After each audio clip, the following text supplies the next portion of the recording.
Game time, rookie. Time to place you on injured reserve. Poor little baby bear. Had to steal his mama's Tupperware. Now it's time to play.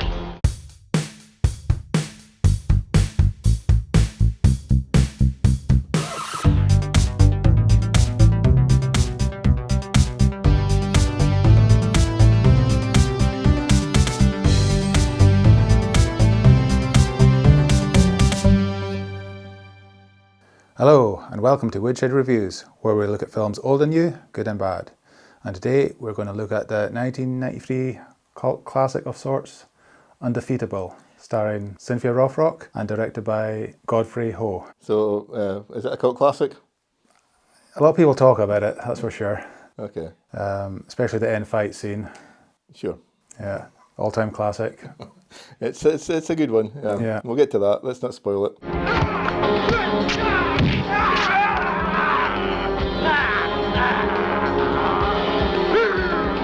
A lot of people say it's a bad movie, but it's, it's one of those films that's so bad it's good, sort of thing. Okay. I watched it for the second time recently, and I have to say I enjoyed it.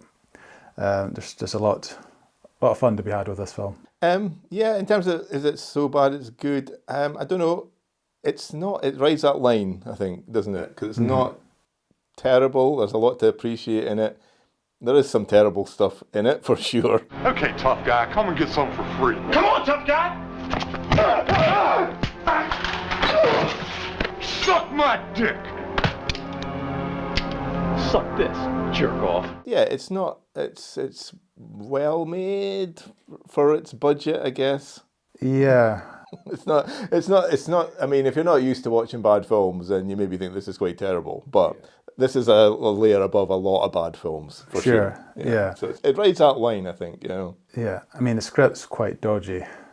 For sure. And I think a lot of them made a good go at it. I mean, okay, Cynthia Rothrock definitely comes out very well. Yeah. The rest of the actors, I'm assuming that this is not a profession for them. What the hell? I'll take care of this. Look, buddy, I don't know who you are, but I'm gonna kick your ass! So yeah, we got this guy, Stingray, who's got a partner, Anna, and quickly learn that it's quite an abusive relationship. He's involved in death matches, very brutal fights, which he's obsessed with.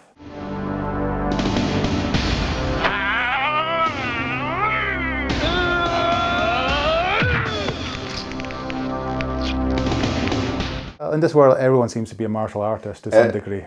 Everybody is kung fu fighting in this. Yeah.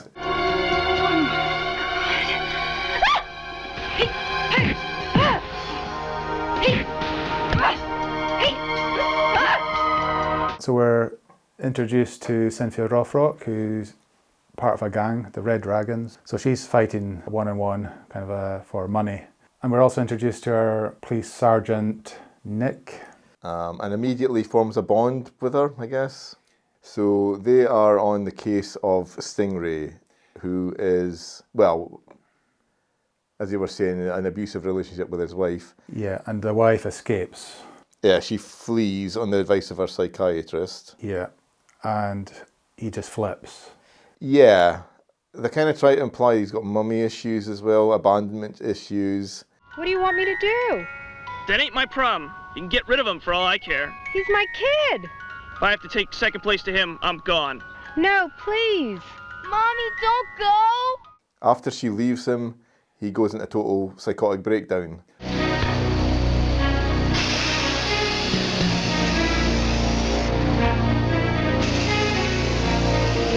And that's him for the rest of the film, in which he is looking out for random women in the street who look vaguely like his wife, which is long, kind of dark red hair, flower patterned dresses. So anyone that matches that description, he kidnaps, kills their partners, tortures, sexual assaults, rapes, whatever, these women, and then kills them and gouges out their eyes. And drops them in a fish tank. The eyes in a fish tank, yeah. And we get probably the greatest line in the film. What's Stingray have eyeballs in a fish tank for? Cynthia Rothrock gets, for some reason she becomes part of the detective Well, work in it. She kind of gets involved into it. Well, she gets involved because her sister becomes one of the victims. Yeah. Yeah. She's on a personal errand to get revenge. I mean, she's told that she doesn't know what she's doing, and in a way she doesn't, because she accuses the wrong guy. Yeah, sure. Initially, some guy that's kind of prancing about on boxes and barrels. crushing apples. Yeah. Oh, crushing apples. Yeah. Yeah.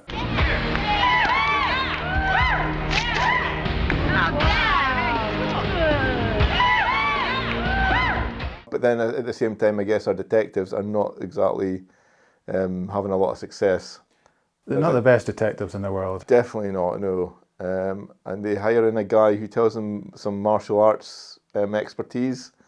And he says there's only three guys in America who know this, which sounds like complete playground bullshit. And I know of only 3 Americans who uses it. Can you give us their names? Sure. And they all seem to be within the vicinity of yeah, crime. yeah, that's true. Yeah, they're all in the same town, are they? Yeah. And then we follow the detectives following up all 3 of these leads. Yeah. To nothing. Mm-hmm. The first one's in a wheelchair. Police. Have you seen him? I'm Joe Petroni. What do you want? The second one is away on honeymoon with his wife. Actually, he's been away for about a month. Honeymoon. I've been watching the house and walking his dog. Is anything wrong? No. We have some questions for him, but it can wait. Thanks. And who's the third person at the... I can't remember, but it was another dead Oh, end. they go to a guy's gym, don't they? Yes. The guy that works at a gym. And the detective turns up at the gym and he immediately goes... Shit, that cop's here. You guys take care of him, and I'm out of here. No problem. Yeah, he does get involved in some sort of altercation where he beats up all the guys in the gym just to show how good he is. Yeah, I mean, that's another thing as well. I mean, our police detective is also a kung fu expert. And he's even in the middle of this serial killer case. He's even like practicing out in the gym with his partner. Yeah, he's got more important work to do, but he takes time to show his moves. DeMarco, what are you doing here? I thought you'd be busy with this serial killer case. Classic. But everybody's definitely kung fu fighting in this film. Yeah, and Cynthia Rothrock has a scene where she's practicing her martial arts in the front garden or something.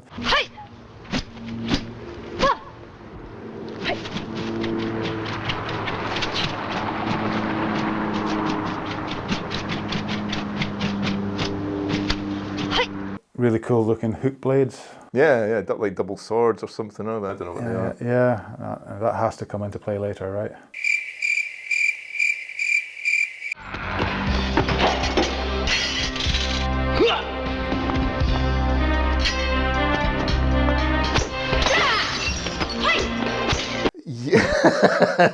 Yeah, it kind of does. Yeah. Not to the extent you kind of want it. No, not to the extent you kind of want it to do.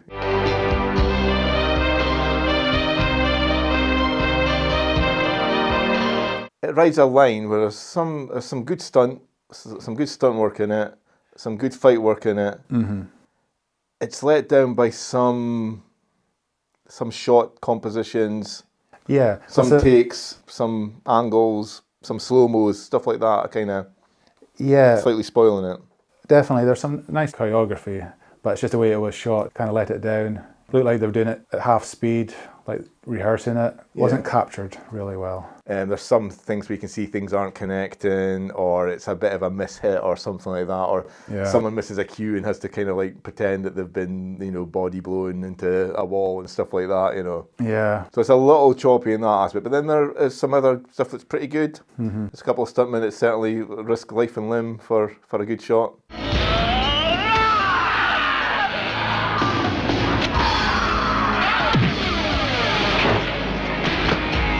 Yeah, that's probably the stunt of the film, I would say. It looked really painful. Yeah. Didn't look like they had too much concern for what was happening to that boy.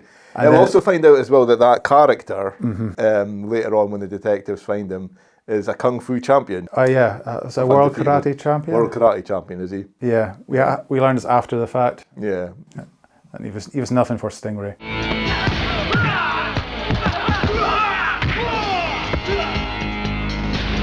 I think we've touched on the acting. I mean, I think probably, you know, Cynthia, as was said, kind of comes off pretty well in this. I think she's doing her best with the material that she's got. Yeah, definitely. And you can see that she's kind of head and shoulders above most of our co-stars, particularly as Nick, the detective. Yeah. He's really struggling. So what's the good news? I got tickets for tomorrow night's game. Mid-court, 5th row. Oh, right. They're not the best lines, though. No, it doesn't help. The script No. doesn't help. But like I say, Cynthia makes the kind of best of those lines. He's kind of really struggling with it. Yeah, and there's a lot of mumbling where we have no idea what they're saying. I think there was a joke in the diner, and they say something, I don't know, maybe you could put the clip in, but Okay. I have no idea what they said. So what's up, guys? If you got the time, we got the bear. Get it? Beer? Bear? No, I don't get it.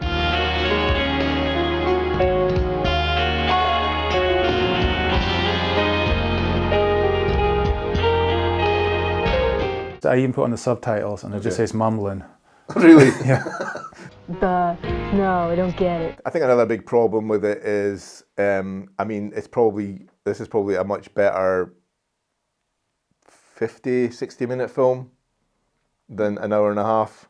Yeah. There's a lot of like scenes that go on and on and on, or there's a lot of dramatic kind of, well, I guess they're going for dramatic moments where they're standing off with each other, you know, in a sort of like good, the bad, the ugly kind of style. But Yeah, especially at the end fight scene Yeah. with Cynthia and Stingray, there's a massive build-up, and you think this is going to be an epic battle for the ages. yeah, it's given that impression. Yeah, and then unfortunately Nick comes in and interrupts it before it gets good.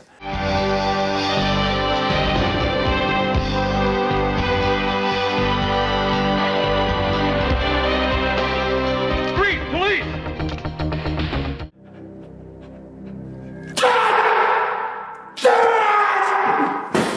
Twice, I think it must have been the same shot on the same day, the same camera angle. One, it's in Stingray's house, and one is when he comes back to find his wife. She's not there. He goes up and down the stairs, and it's like it holds in this shot for like about, it feels like a minute. Okay, yeah. And then there's the same shot again later on when the detectives kind of kick the door down and come in with the psychiatrist, and they do the same, much and such the same thing again. So maybe they thought that was a clever kind of callback or something like that. I don't know. But Oh, they just shot it on the same day. I don't know, it felt like it was a couple of teenagers that wrote this. yeah, it definitely has that feel of it has a feel of like a student film in places, but with a much bigger budget than you would expect for that. I just remember the scene with Nick and his partner Mike sitting behind a desk, and the psychiatrist walks in, and she's standing at the desk. Yeah, she's like 2 feet from them. Yeah. And he's like, whoa, damn. She's a psychiatrist. Sergeant DeMarco? Here she is now. She's a psychiatrist? Down, boy. It is generally entertaining, not for the right reasons, not for the reasons the film thinks it is or anything like that, but it's not like, sometimes with like, if people recommend, oh, this is such a bad film, but it's such a bad, good film, but you can maybe condense that into like maybe about 5-10 minutes of clips from that, you know. Yeah. And the rest of it is just like really kind of dull. You think about something like a completely different genre film, but like Tommy Wiseau's, what was that, The Room? Yeah. And you see the highlights from it, and you think, oh, this will be amazing. And then you watch the film, and it's just like, you know, there's like 10-minute like interludes between this stuff that is just unbearable.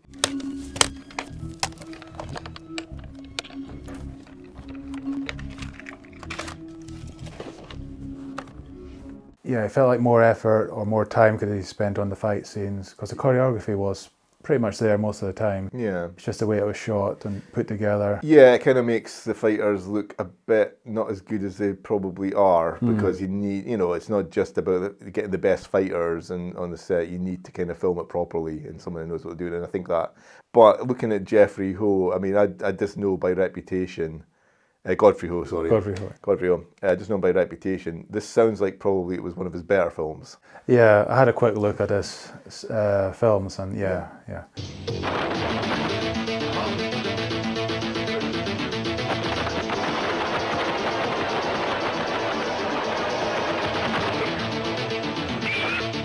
Probably, if you've come from watching all those, this is probably the Citizen Kane Probably, yeah. of his films by the sound of it.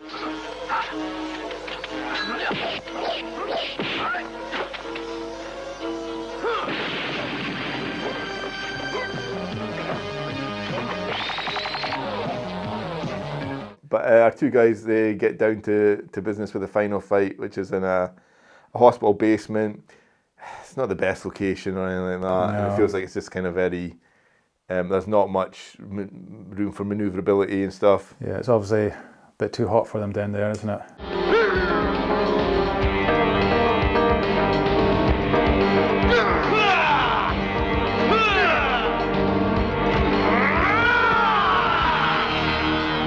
And they're already oiled up as well. Yeah. So yeah, this is quite amazing, and I think this is a scene that probably, this is what you're here for, I suppose. It's a decent enough fight. It's not bad. It's not brilliant by any stretch of the imagination, but I think it is made up by just the sheer cartoonishness of it. Yeah. And yeah, towards the end of the fight, Stingray, who's been collecting the eyeballs of his victims. So he's been tearing people's eyeballs out, Yeah. collecting them, and so like if a bad guy does that in a movie like this, there's only one way they're going out. Yeah. So he gets one poked out initially.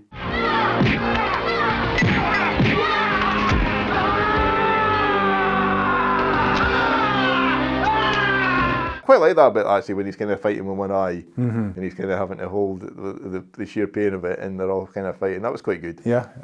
And then they get into that's a three-way fight, and then there's a great big hook Yeah. right between them all, and you think, what's gonna happen here? Yeah.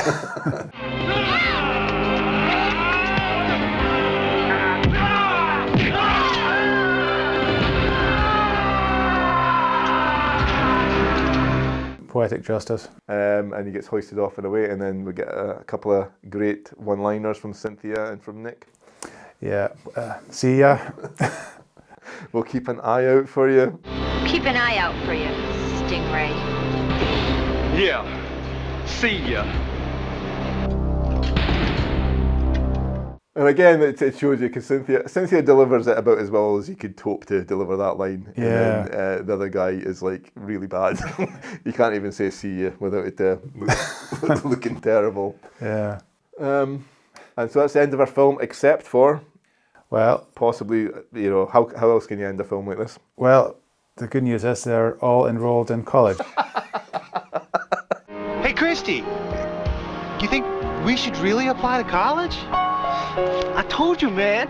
Our IQs are too high. They've all been secretly going around enrolling each other in college. Yeah, Cynthia has enrolled her fellow gang members in college without them knowing. But This college, not like any particular course or anything like that, or were they qualified? There was a line, I suppose. I mean, it is set up. Mm-hmm. It is set up because there's an early line when the gang members go to get Cynthia's sister when she's arrested. No, we applied, but they wouldn't let us in. They said our IQs were too high. So it's set up, yeah, I guess. and Cynthia thinks she's got away with it, but Yeah, she's like, no, I ain't going to college, but then, yeah. What about you? Not me. Yeah, it's you. I enrolled you too. No one stops to go like, oh, what am I doing? What course? Yeah. Just enrolled in college because that's how it works. So yeah, it feels like it's been written by a 12-year-old at this point. Yeah. And then we get a fantastic, is it a six-person high five? All right. That's undefeatable. So is it defeatable in the Woodshed rankings? gosh, it's a tricky one, this, for me, because usually, I think I said previously, like 2 logs and I'm not watching it again, but whereas I'd happily watch this one again. Yeah. So I'd have to give it 2.5? Yeah, I'm going to agree with you. 2.5, because 3 feels like that's too commendable, I think, Yeah. or something like that. And it's certainly not got the polish of anything like that. And we've on the show alone, we've reviewed much better films, Hong Kong films than this, that we've given 3, 3.5 and stuff like that, you know. I mean, I'd happily watch it again one night if I was feeling bored, not sure what to watch. I'll stick this on. Yeah. Have some fun. Yeah, definitely. So we'll say that 2.5 for Undefeatable. So I think that definitely deserves a high 5.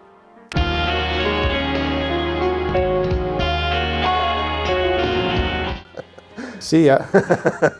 Yeah. See ya.